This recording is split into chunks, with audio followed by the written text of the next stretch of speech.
Welcome in फार्मापीडिया। आज हम अपने फार्माकोलॉजी का लेक्चर नंबर 35 पढ़ेंगे। टॉपिक का नाम है एंटी डायबिटीज़ ड्रग। आज हम इसका पार्ट फर्स्ट कवर करेंगे, कल इसका पार्ट 2 भी अपलोड हो जाएगा।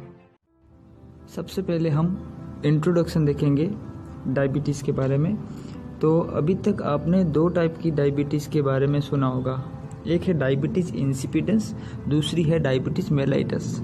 आपने डायबिटीज़ मेलाइटस के बारे में तो अच्छे सुना होगा कि किसमें क्या ब्लड शुगर का लेवल बढ़ जाता है, ग्लूकोज का लेवल ब्लड के अंदर बढ़ जाता है, ये तो आपको पता है। बट डायबिटीज़ इंसिपिडेंस का आपने नाम सुना होगा, मे भी आपको पता होगा, मे भी नहीं पता होगा आपको। तो हम क्या करेंगे, इस वीडियो के अंदर डायबिटीज़ मेलाइटिस के बारे में ही पढ़ने वाले हैं। बट अभी मैं आपको थोड़ा जनरल इंट्रोडक्शन दे देता हूँ डायबिटीज़ इंसिपिडेंस के बारे में। अभी जो दोनों डायबिटीज़, इन दोनों डायबिटीज़ का एक कॉमन सिम्टम है। इन दोनों डायबिटीज़ में क्या होता है, यूरिन का फ्लो बढ़ जाता है, मतलब पोली यूरिया हो जाता है। पोली यूरिया का मतलब क्या हुआ, बार बार यूरिन आ जाना, मतलब दिन में 10 बार चले जाना, मतलब 2.5 लीटर से भी ज़्यादा एक कोई नॉर्मल पेशेंट यूरिन करता है एक दिन में, उसको पोली यूरिया होता है। अब ये जो पोली यूरिया है, ये दोनों डायबिटीज़ का सिम्टम है, इसीलिए इन दोनों को डायबिटीज़ बोलते हैं। अभी जो मेलाइटस, इसके अंदर क्या, यूरिन के अंदर ग्लूकोज आ जाता है। बट ये इंसिपिडेंस के अंदर क्या होता है, यूरिन का फ्लो तो बढ़ता है, जिसे इस डायबिटीज़ मेलाइटिस का बोलते हैं स्वीट यूरिन रहता है, बट इसका क्या रहता है, फीका यूरिन रहता है, मतलब इसमें यूरिन में कोई टेस्ट नहीं रहता। बट ये डायबिटीज़ इंसिपिडेंस में यूरिन का फ्लो क्यों बढ़ता है, वो हम थोड़ा सा जानेंगे। तो डायबिटीज़ इंसिपिडेंस, DI लिख रहा हूँ मैं।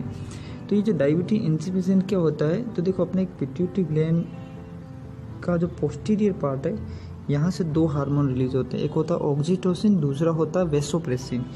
तो ये जो वेसोप्रेसिन है, इसको हम बोलते हैं एंटी डायूरेटिक हार्मोन। अभी जो एंटी डायूरेटिक हार्मोन, मतलब ये हार्मोन डायूरेटिक के एक्शन को क्या करेगा, कम करेगा। जब डायूरेटिक के एक्शन को कम करेगा तो अपना यूरिन का फ्लो क्या होता है, नॉर्मलाइज होता है, कम रहता है यूरिन का फ्लो। तो ये जो ADH है, इसका जो रिलीज़ है, ये अपने पिट्यूटरी से नहीं होता, कम हो जाता है रिलीज। जब ये कम होगा तो ये ADH अपना एक्शन कहाँ देता है, ये अपने नेफ्रॉन का जो DCT वो कलेक्टिंग डक्ट है, यहाँ पे ये अपना एक्शन देगा नेफ्रॉन पे। जैसे ही ADH अपना एक्शन यहाँ पे देता है तो क्या होता है, यूरिन का फ्लो होता है वो कम हो जाता है, मतलब वाटर का रीएब्जॉर्प्शन बढ़ जाता है, जिससे यूरिन का फ्लो कम हो जाता है। इसी वजह से एंटी डायूरेटिक एक्शन आता है।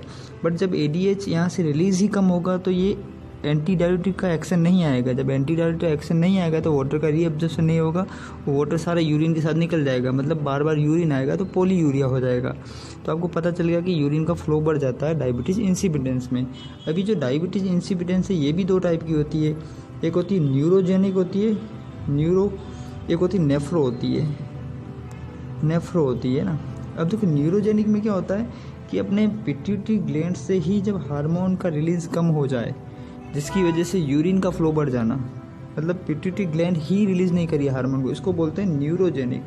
नेफ्रोजेनिक मतलब पिट्यूटरी ग्लैंड तो एक सफिशिएंट अमाउंट में ADH का रिलीज कर रही है, बट इस ADH को अपना एक्शन देना है कलेक्टिंग डक्ट पे और DCT पे। यहाँ पे इनके रिसेप्टर पे सेंसिटिविटी आ गई है, यहाँ पे ये अपना एक्शन ही नहीं दे पा रहा है, मतलब हार्मोन तो अच्छे अमाउंट में अपनी बॉडी में, बट ये अपना एक्शन ही नहीं दे पाएगा, जिसकी वजह से क्या एंटी डायूरेटिक एक्शन नहीं आता है और यूरिन का फ्लो बढ़ जाता है, उसको बोलेंगे नेफ्रोजेनिक। तो ये दो टाइप के रहते हैं, कई बार एग्जाम में क्वेश्चन आ भी सकता है, जनरल इन्फॉर्मेशन अपने को पता होनी चाहिए। अब हम आज के अपने टॉपिक के ऊपर वापस आ जाएंगे, जिसका नाम है डायबिटीज़ मेलाइटस। ये जो डायबिटीज़ मेलाइटस है, इसके बारे में आपने बहुत सुना होगा, क्योंकि वर्ल्ड में सबसे ज़्यादा जो इंडियन पीपल है उन्हीं को ही ये डायबिटीज़ मेलाइटस बीमारी है। तो ये जो डायबिटीज़ मेलाइटस डिजीज़ है, इसके अंदर क्या होता है, अपने ब्लड के अंदर शुगर का लेवल क्या हो जाता है, ग्लूकोज या शुगर बोलो, इसका लेवल बढ़ जाता है। जब ब्लड में ग्लूकोज का लेवल बढ़ेगा तो बहुत सारे सिम्टम्स आने लग जाते हैं पेशेंट के अंदर। वो सिम्टम क्या क्या है वो तो अभी हम देखने वाले हैं। पर ये जो डायबिटीज़ मेलाइटस है, इसके भी दो टाइप है, एक है टाइप 1 और दूसरा टाइप 2। टाइप 1 को ही बोलते हैं इंसुलिन डिपेंडेंट और टाइप 2 को बोलते हैं नॉन इंसुलिन डिपेंडेंट। अब देखो टाइप 1 के अंदर क्या रहता है, इंसुलिन डिपेंडेंट, मतलब ये डायबिटीज़ में जब किसी पेशेंट को इंसुलिन के इंजेक्शन लगाए जाएंगे तो ये डायबिटीज़ नॉर्मल हो जाएगी, मतलब शुगर, ब्लड का शुगर लेवल कम हो जाएगा। ये नॉन इंसुलिन डिपेंडेंट मतलब जब आप बाहर से इंसुलिन दोगे फिर भी इंसुलिन देने से भी उसका ब्लड का शुगर लेवल कम नहीं हो रहा है, उसको बोलते हैं नॉन इंसुलिन डिपेंडेंट, मतलब इंसुलिन पे डिपेंड करती ही नहीं है डायबिटीज़। अभी तो कोई इंसुलिन डिपेंडेंट है टाइप 1, ये ऑटो इम्यून डिजीज़ है, याद रखना है क्या, ऑटो इम्यून है। होता क्या है कि आपको पता है कि अपने बॉडी में एक पैनक्रियाज रहता है। पैनक्रियाज के अंदर बीटा सेल और अल्फा सेल रहती है। एंडोक्राइन ग्लैंड है ये, एंडोक्राइन नहीं, मिक्स क्राइम वाली, एक्सो एंडो का मिक्स दोनों का कॉम्बो है ये वाला जो ग्लैंड है पैनक्रियाज। तो ये जो बीटा सेल है इसमें कौन सा हार्मोन निकलता है? इंसुलिन निकलता है। और अल्फा से कौन सा निकलता है? ग्लूकागोन निकलता है। ग्लूकागोन अपने ब्लड में ग्लूकोज का लेवल बढ़ाता है। इंसुलिन क्या करता है? ब्लड में ग्लूकोज का लेवल कम करता है। तो होता क्या, एक एंटीबॉडी आती है वो बीटा सेल का डिस्ट्रक्शन कर लेती है, जिससे क्या होता है ये बीटा सेल बिल्कुल ख़त्म हो जाती है। जब बीटा सेल रहेगी नहीं तो अपनी बॉडी में इंसुलिन नहीं रहेगा। जब इंसुलिन नहीं रहेगा तो ब्लड का शुगर का लेवल कम नहीं होगा, जिससे ब्लड का शुगर का लेवल क्या हो जाएगा? बढ़ जाएगा। तो हम बाहर से इंसुलिन देते हैं, फिर ये ब्लड का शुगर का लेवल क्या हो जाता है? कम हो जाता है। तो इसको बोलते हैं इंसुलिन डिपेंडेंट। अब ये जो इंसुलिन डिपेंडेंट है तो ये ऑटो इम्यून डिजीज़ है, तो आपको ये याद रखना है। पर ये जो नॉन इंसुलिन डिपेंडेंट है इसके अंदर क्या इंसुलिन तो रिलीज़ होता है, बीटा सेल तो एकदम परफेक्ट है, इंसुलिन तो रिलीज़ होता है, बट जो ये इंसुलिन अपने रिसेप्टर पे एक्ट करता है जिसका नाम है एंजाइम लिंक रिसेप्टर, जो अभी आगे हम पढ़ने वाले हैं। तो ये एंजाइम लिंक रिसेप्टर के ऊपर क्या रेजिस्टेंस आ जाता है, मतलब वो रिसेप्टर इंसुलिन को एक्सेप्ट ही नहीं कर रहा है, इंसुलिन अपना एक्शन दे ही नहीं पा रहा रिसेप्टर के ऊपर। तो ये है नॉन इंसुलिन डिपेंडेंट। इस केस में हम क्या देंगे? ओरल हाइपोग्लाइसेमिक ड्रग देते हैं। इस केस में हम इंसुलिन बाहर से देंगे। इस केस में क्या देंगे? टाइप 2 में ओरल हाइपोग्लाइसेमिक ड्रग, जो अपना नेक्स्ट चैप्टर में हम पढ़ने वाले हैं पार्ट 2 के अंदर। तो अभी तक आपको पता चल गया कि डायबिटीज़ मेलाइटिस 2 टाइप की है, टाइप 1 और टाइप 2। टाइप 1 इंसुलिन डिपेंडेंट है, इसीलिए क्या ये ऑटो इम्यून डिजीज़ है। और टाइप 2 इंसुलिन नॉन डिपेंडेंट है, इसके अंदर हम बाहर से क्या देते हैं? ओरल हाइपोग्लाइसेमिक ड्रग देते हैं। और ये जो टाइप 1 है ये ज़्यादातर छोटे बच्चों में होती है, जुनाइल जो बच्चे होते हैं छोटे उन लोगों में होती है, क्योंकि ये ऑटो इम्यून डिजीज़ है, किसी भी एज में हो सकती है, बच्चों को ज़्यादा होती है। पर ये जो नॉन इंसुलिन डिपेंडेंट है, ये जो फैटी वाले लोग हैं जिनको हम ओबेस पर्सन बोलते हैं, थोड़े मोटे लोग होते हैं, उन लोगों में क्या होता है? ज़्यादा खाते हैं वो लोग, जिससे क्या जो इंसुलिन के रिसेप्टर है उनके ऊपर रेजिस्टेंस आ जाता है। तो ये मोटे लोगों में होती है, ज़्यादातर बड़े एज वाले लोगों में होती है नॉन इंसुलिन डिपेंडेंट, और ज़्यादातर ये टाइप 2 ही होती है लोगों में, ये भी आपको याद रखना है। तो ये जो टाइप 2 है इसमें जो पेशेंट रहते हैं उनको डाइट को कंट्रोल करना पड़ता है, एक्सरसाइज करनी पड़ती है, ओरल हाइपोग्लाइसेमिक ड्रग लेनी पड़ती है, और ये सब चीज़ें ध्यान रखनी पड़ती है। ये थोड़ी सीवियर है टाइप 2। अब हम देखेंगे जब किसी इंसान को डायबिटीज़ हो जाती है, डायबिटीज़ मेलाइटिस जिसमें टाइप 1 टाइप 2 दोनों आ जाते हैं, तो उस पेशेंट के अंदर क्या क्या सिम्टम्स रहेंगे। तो सबसे फर्स्ट है हाइपरग्लाइसेमिया, मतलब उसके ब्लड का ग्लूकोज का लेवल बढ़ जाएगा। कितना बढ़ेगा वो हम नेक्स्ट स्लाइड में देखने वाले हैं। इस सेकंड जो सिम्टम है वो है ग्लूकोयूरिया। अब ग्लूकोयूरिया बता रहा है कि ग्लूकोज आ जाता है यूरिन के अंदर, मतलब नॉर्मल जो पेशेंट रहता है उसके यूरिन में ग्लूकोज रहता है 0%, पर जो डायबिटीज़ का पेशेंट रहता है उसके यूरिन में ग्लूकोज आ जाता है, मतलब स्वीट यूरिन रहता है, जिसकी वजह से क्या होता है कई बार जब जहाँ पे डायबिटीज़ का पेशेंट यूरिन करता है तो वहाँ पे चींटियाँ एक्टिव हो जाती है, तो यूरिन रहता है। इसके बाद पॉलीथ्रस्ट, तो आपको पता है कि ये ब्लड है, ब्लड के अंदर बहुत ज़्यादा ग्लूकोज आ जाएगा तो ब्लड का ऑस्मोटिक प्रेशर बढ़ेगा, तो ऑस्मोटिक प्रेशर बढ़ेगा तो अपना जो सेल है, सेल का जो वाटर है वो ब्लड की ओर जाना चालू हो जाएगा। जहाँ पे ऑस्मोटिक प्रेशर ज़्यादा रहता है तो वाटर वहीं पे जाता है, तो ब्लड के अंदर सारा वाटर चला जाएगा। तो ब्लड के अंदर वाटर चला जाएगा, सेल क्या होगा? डिहाइड्रेट हो जाएगी। तो बार बार जो पेशेंट है उसको पॉलीथ्रस्ट, मतलब बहुत बार उसको क्या लगेगी? प्यास लगेगी। ब्लड का ऑस्मोटिक प्रेशर बढ़ जाता है, तो ये भी अभी हमने देखा। पॉलीयूरिया मतलब अब क्या है? ब्लड के अंदर बार बार वाटर आ रहा है सेल का, क्योंकि ब्लड का ऑस्मोटिक प्रेशर बढ़ गया है, तो बार बार पेशेंट कहाँ जाएगा? यूरिन करने। तो पॉलीयूरिया सिम्टम हो गया, जो डायबिटीज़ इंसिपिडेंस और डायबिटीज़ मेलाइटिस दोनों का कॉमन सिम्टम है। पॉलीफेजिया, बार बार अपने को भूख लगना, जिसको हम बोलते हैं पॉलीफेजिया। मसल वेस्टिंग, क्योंकि अपने मसल वेस्टिंग होती है, प्रोटीन ब्रेकडाउन होते हैं, जिससे ब्लड का ग्लूकोज लेवल बढ़ जाता है। डायबिटीज़ कीटोएसिडोसिस, जब बहुत ही सीवियर डायबिटीज़ हो जाती है तो कीटोन बॉडी निकल जाती है, कीटोएसिडोसिस बोलते हैं इसको।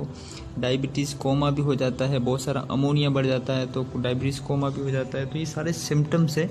कई बार एग्जाम में क्वेश्चन आता है इनमें से कौन से डायबिटीज़ के सिम्टम है, कौन से नहीं है, तो इस टाइप का कन्फ्यूजन वाला क्वेश्चन रहेगा, तो आपको सिम्टम्स पता होने चाहिए। अब हम ब्लड का शुगर का लेवल देख लेंगे, कई बार एग्जाम इसके ऊपर भी क्वेश्चंस आता है। तो पहले तो देखेंगे नॉर्मल केस में क्या रहता है ब्लड का शुगर, फिर प्री डायबिटीज़ कंडीशन रहती है जब डायबिटीज़ पेशेंट को हो ही नहीं है बट हो सकती है इन फ्यूचर, तो उस कंडीशन में ब्लड शुगर का लेवल क्या होगा, और जो डायबिटीज़ का पेशेंट है उसके अंदर ब्लड का शुगर क्या रहेगा, ये सब हम देखने वाले हैं। तो पहला है नॉर्मल केस में, तो इसमें प्री प्रेंडियल मतलब खाने से पहले जो फास्टिंग वाला है, उस केस में जो नॉर्मल पर्सन रहता है उसका शुगर 80 से 100 मतलब 80 to 100 mg DL, ये DL जरूर याद रखना, भूल मत जाना, एग्जाम में क्वेश्चन आएगा mg योब्लिक ml आ जाएगा, लीटर आ जाएगा, तो वहाँ कन्फ्यूजन रह जाओगे।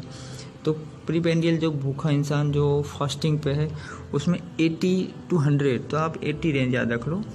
और इसके बाद पोस्ट प्रेंडियल, जिसको कई बार PP शॉर्ट में लिखते हैं post prandial, blood sugar level क्या रहेगा उसका 80 to 140, मतलब आप 120 से अबो मान लो कि नॉर्मल केस में ये रहता है। 80 में कन्फ्यूजन हो जाओगे क्योंकि दोनों में 80 आ रहा है, तो याद रखना जो प्री पेंडियल उसमें 80 to 100 है और पोस्ट पेंडियल में 80 to 140 mg DL। इसके बाद है प्री डायबिटीज़ कंडीशन, तो इसमें क्या होगा जो प्री पेंडियल मतलब फास्टिंग में जब कोई इंसान, तो उसमें 100 से ऊपर ही रहेगा, 100 से 125 के बीच में रहेगा।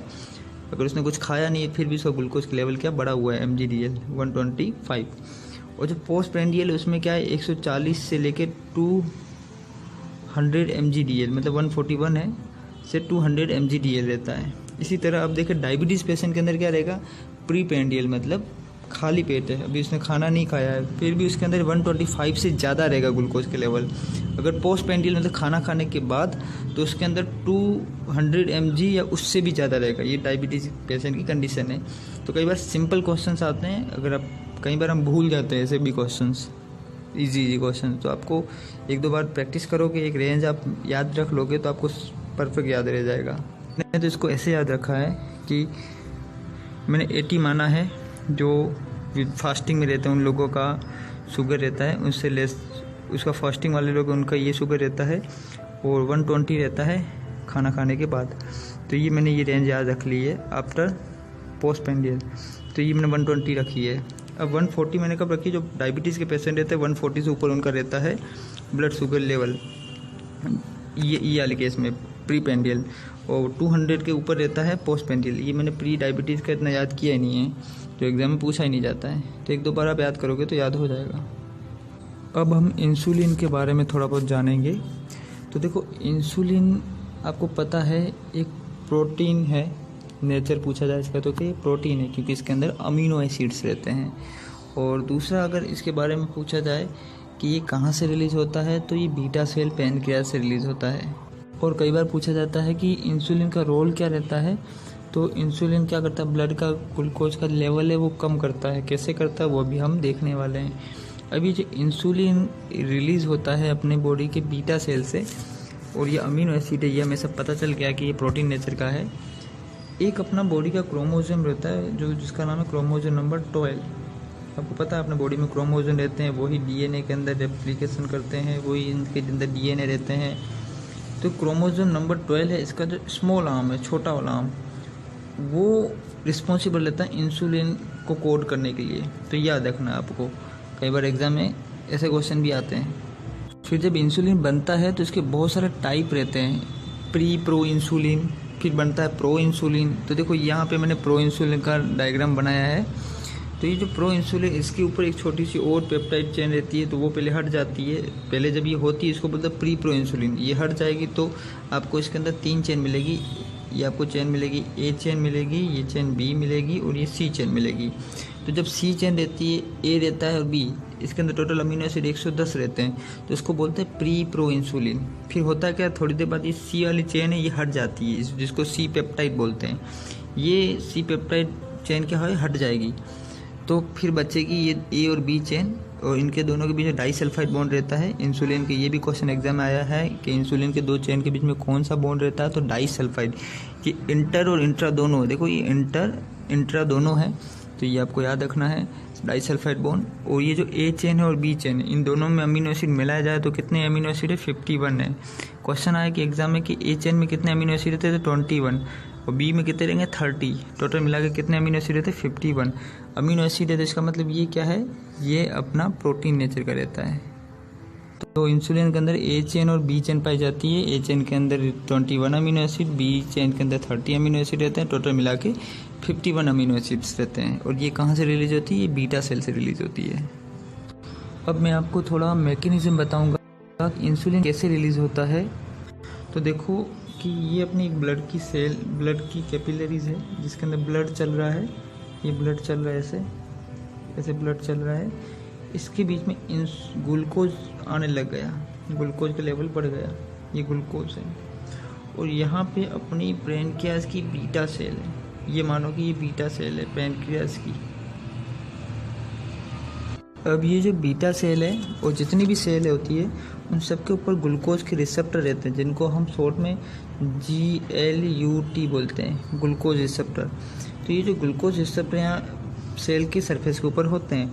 तो जैसे ये ग्लूकोज का मॉलिक्यूल आया और उससे बाइंड हुआ बीटा सेल के GLUT वाला जो ग्लूकोज का रिसेप्टर है, इस पे बाइंड हुआ ग्लूकोज, तो ये बीटा सेल एक्टिवेट हो गई। इसका अलग एक मैकेनिज्म रहता है, वो सब अब नहीं देखेंगे। किस तरह से इंसुलिन बनता है, किस तरह से अलग अलग बॉडी जो सेल की बॉडीज रहते हैं उनके अलग अलग रोल्स रहते हैं।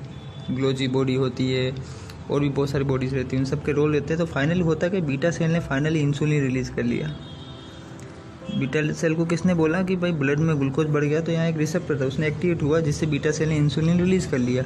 अब ये इंसुलिन क्या करेगा, ये अपने रिसेप्टर पर बाइंड होगा जिसको बोलते हैं enzyme link tyrosine kinase enzyme link receptor. वो जो सेल सरफेस के ऊपर रिसेप्टर रहता है उसके ऊपर इंसुलिन क्या है वापस आके बाइंड होती है हर सेल के रिसेप्टर के ऊपर।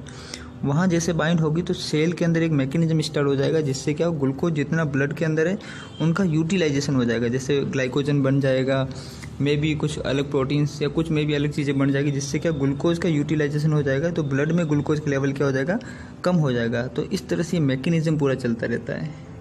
आपको इतना डिटेल में नहीं देखना है, बस आपको आइडिया रहना चाहिए कि ग्लूकोज के रिसेप्टर का क्या रोल रहता है, इंसुलिन कैसे रिलीज होता है। फिर इंसुलिन फिर जाके सेल पे फिर से इंसुलिन के रिसेप्टर को एक्टिवेट करेगा जिससे क्या है ग्लूकोज का कंजप्शन बढ़ जाएगा।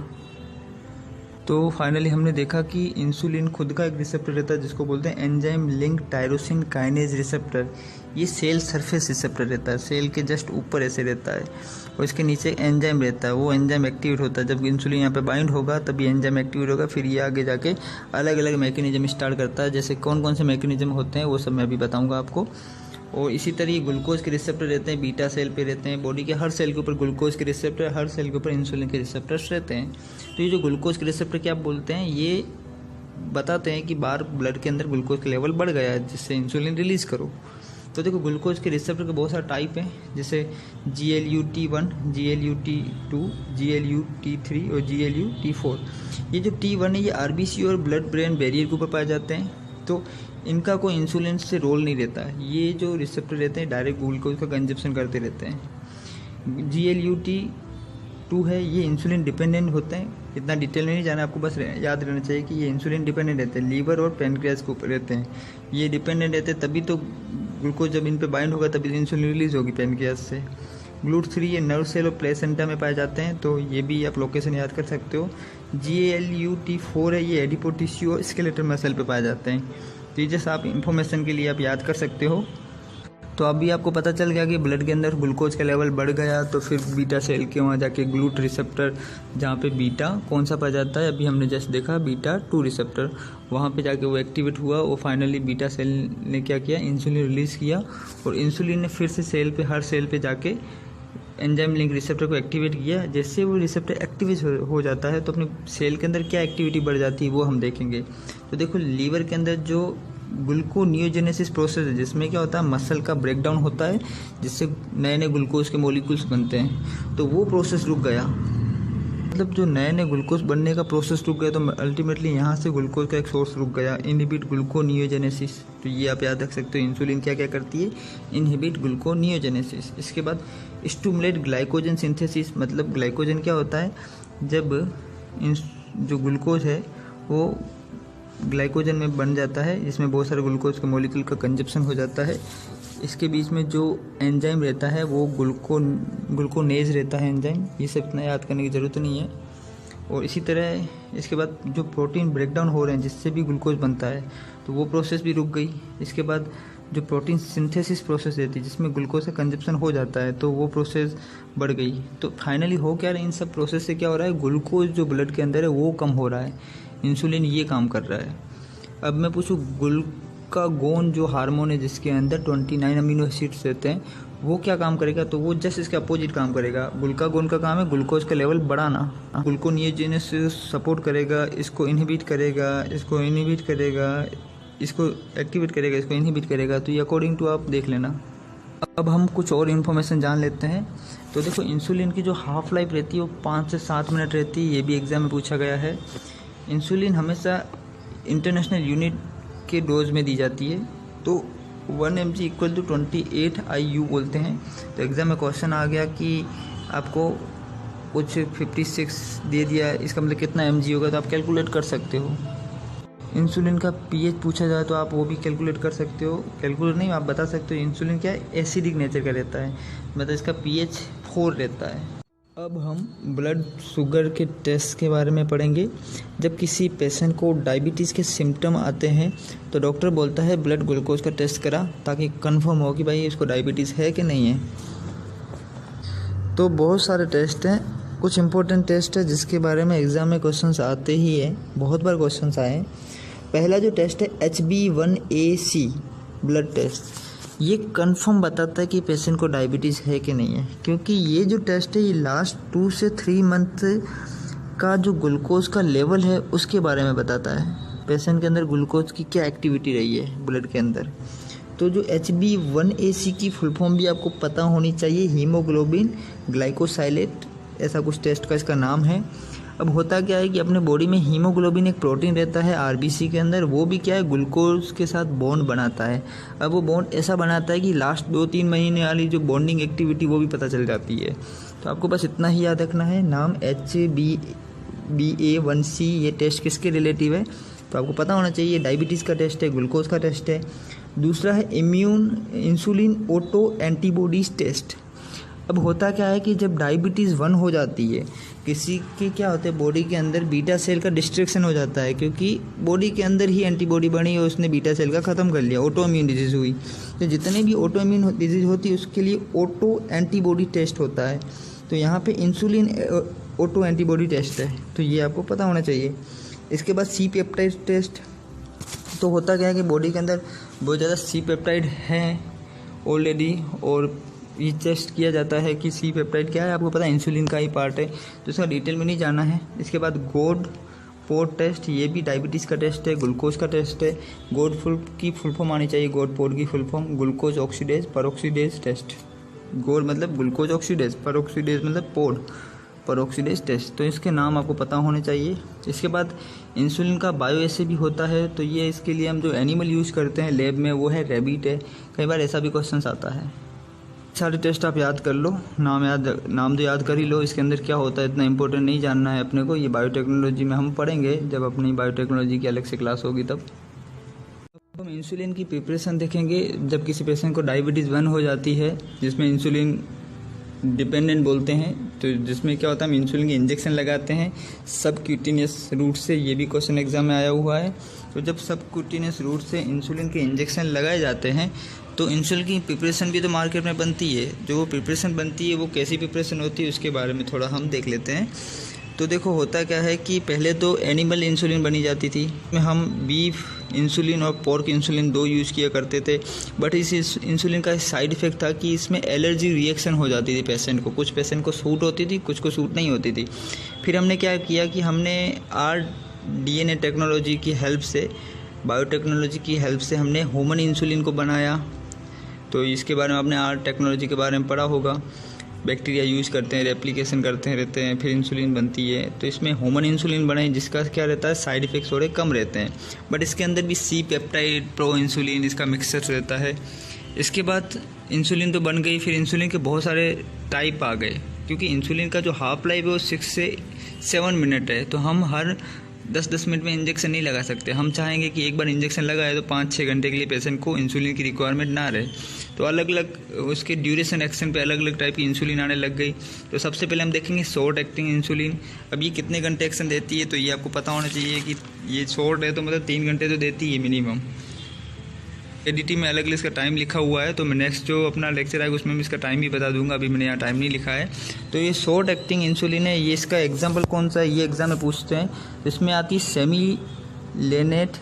तो सेमिलेनेट किसका एग्जांपल है, शॉर्ट इंसुलिन का। इसी को हम बोलते हैं इंसुलिन जिंक सस्पेंशन एमोर्फस। ये जो एमोर्फस क्रिस्टलाइन फॉर्म रहती है जल्दी क्या होती है, सोल्यूबल होती है कंपेयर टू क्रिस्टलाइन और मेटामॉर्फिक फेज से। तो ये मेटामॉर्फिक फेज, क्रिस्टलाइन फेज, ये सब बायोफार्मास्यूटिक्स का पार्ट है। तो वो भी मैं अभी पढ़ाऊँगा। जब इसके बाद फार्माकोलॉजी कंप्लीट होने के बाद हम स्यूटिक्स पढ़ेंगे, स्यूटिक्स के बाद बायोफार्मास्यूटिक्स पढ़ेंगे। ये जो एमोर्फस फॉर्म है ये क्या है, ये सेमिलेनेट को बोलते हैं, इसी को शॉर्ट एक्टिंग भी बोलते हैं। इसके बाद जो नेक्स्ट प्रिपरेशन इंसुलिन की वो अल्ट्रा शॉर्ट एक्टिंग। तो मतलब शॉर्ट एक्टिंग से भी ज़्यादा अल्ट्रा शॉर्ट एक्टिंग, मतलब उससे जल्दी रिलीज़ हो गई है। ये सब आई थिंक इसका जो ड्यूरेशन 6 आवर से ऊपर रहता है, इसका 3 आवर के करीब रहता है। मैं नेक्स्ट क्लास में आपको कंफर्म करके बताऊँगा। ये जो अल्ट्रा शॉर्ट एक्टिंग है इसके अंदर 3 प्रिपरेशन है, लिस्प्रो, एस्पार्ट और ग्लूलिसिन। ये तीनों के नाम एग्जाम में बहुत बार पूछे गए हैं। इसके बाद है इंटरमीडिएट एक्टिंग। इसके अंदर आइसोफेन आती है, और देखो आई मतलब इंटरमीडिएट, आई मतलब आइसोफेन का आई मतलब ये भी इंटरमीडिएट, इसे याद रखो तो याद रहेगा आपको। इसके बाद दूसरा इंसुलिन सस्पेंशन, जो सिंपल सस्पेंशन रहता है जिसमें ना एमोर्फस फॉर्म है ना क्रिस्टलाइन फॉर्म है, तो इंसुलिन सस्पेंशन है। इसको लेनेट भी बोलते हैं। देखो इसको बोलते हैं सेमी लेनेट क्योंकि शॉर्ट एक्टिंग है।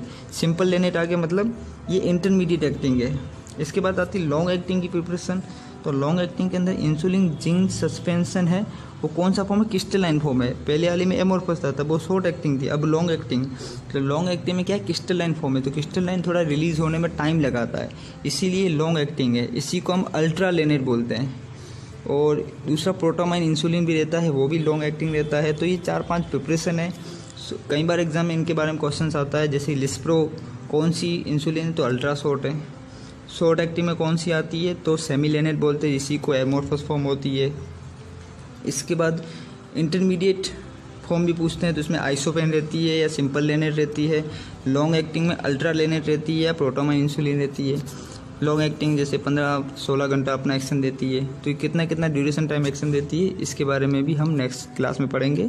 तो आज की वीडियो में हम इतना ही पढ़ेंगे। नेक्स्ट जो वीडियो आएगी उसमें हम ओरल हाइपोग्लाइसेमिक ड्रग के बारे में पढ़ेंगे, उनके मैकेनिज्म एक्शन, उनके साइड इफेक्ट। वो कंप्लीट होने के बाद पूरा अपना डायबिटीज़ कंप्लीट हो जाएगा। थैंक यू सो मच मेरा वीडियो देखने के लिए। शेयर करो मेरे चैनल को, सब्सक्राइब करो मेरे चैनल को, वीडियो को लाइक करो। Thank you so much.